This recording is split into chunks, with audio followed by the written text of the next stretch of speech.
Who am I? The topic for today is those who understand their emotions become wise. There are many examples of people who lost their reputation. They lost their leadership position because they did not have their emotions under control. I have looked for 3 examples in the Bible, and the first one is Moses. In Numbers 20, verse 10 to 12, we read, and here it's about the fact that God had spoken to Moses and said, I want you to speak to the rock, and water will come. And now let's read the story. Listen, you wayward people, Moses cried. One sees here already that he is angry. What do you all mean? Shall we draw water from this rock for you? And Moses reached out and struck the rock twice with his staff. And then water came out so that all the Israelites and the cattle had enough to drink. But the Lord said to Moses and Aaron, because you do not trust me and have not made my holiness clear to the Israelites, you shall not bring my people into the land that I will give them. So there was pressure, emotions were not under control. He had an anger outburst, and we see that Moses moaned, he was angry, and then he didn't speak to the rock, but he hit it, and he disobeyed God at this point, and he hit the rock. And that's where God said, you didn't obey me, so you will not finish leading the Israelites. I find this a heavy punishment, but he had failed because of his anger outburst. The second example I have here is Saul. And Saul also got an assignment from God. He had to kill all the Amalekites, and in 1 Samuel 12:24 we read, then Saul finally admitted, yes, I have sinned. I did not follow your instructions and the command of the Lord, because I was afraid of the people and did what they asked. So what happened here? Saul had pressure from outside. He was afraid of people.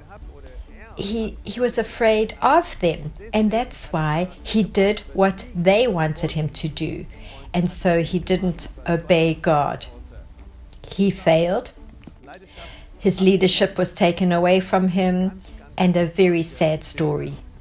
And then the third example is David. 2 Samuel 11, verse 2 to 4. Late one afternoon, David got up from his nap and walked around the roof of the palace. From the roof, he saw an extraordinarily beautiful woman who was just taking a bath. He sent a servant to find out who the woman was, and they said to him, it is Bathsheba, the daughter of Eliam, the wife of the Hittite Uriah. And so David ordered them to bring her to him, and he slept with her. David made a huge mistake here. His sexual desire was out of control, was uncontrolled, and he just carried out what he felt. And we know what consequences this had for the rest of his life, but it was already too late. So I have 3 leaders. I've mentioned 3 leaders here as examples of people who made mistakes because of their emotional situation. And you and I also lead in situations where many emotions are involved. If you lead a church, if you lead a team within a church, then you often are confronted with emergencies, with people, and even in your own emotions you can be strongly challenged. And often your family is involved as well. If you're a church leader, your wife is automatically involved as well in things that happen in the church, and that's why it's so important for you, for us, where we find that we need to watch our emotional situations, and it's so important that we have our emotions under control. Otherwise, we will make mistakes, just like these people I have spoken about. And naturally, every leader has to do with conflict resolution.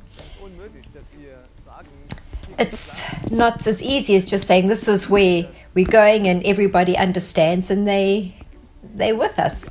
And so sometimes we make mistakes. We maybe don't communicate properly. Maybe we've hurt somebody and we haven't seen it. And we need to resolve this conflict, and it challenges us. There are some people who can resolve conflict very well, and they are people who have their emotions under control very well. They don't just throw fat into the fire and speak too much, but they are in the place to bring peace where there wasn't peace. And when it's about resolving conflict, your identity is challenged. But we need to take responsibility for our mistakes. And it's not always easy to do this. We need to say, I'm sorry, I've made a mistake. For some of us, it's also emotional to do this. But we need to be able to have control over our emotions and to be able to say this. And then there's also the situation of enduring and being silent. There are things that we know that you're not allowed to share with others. People have told us things confidentially.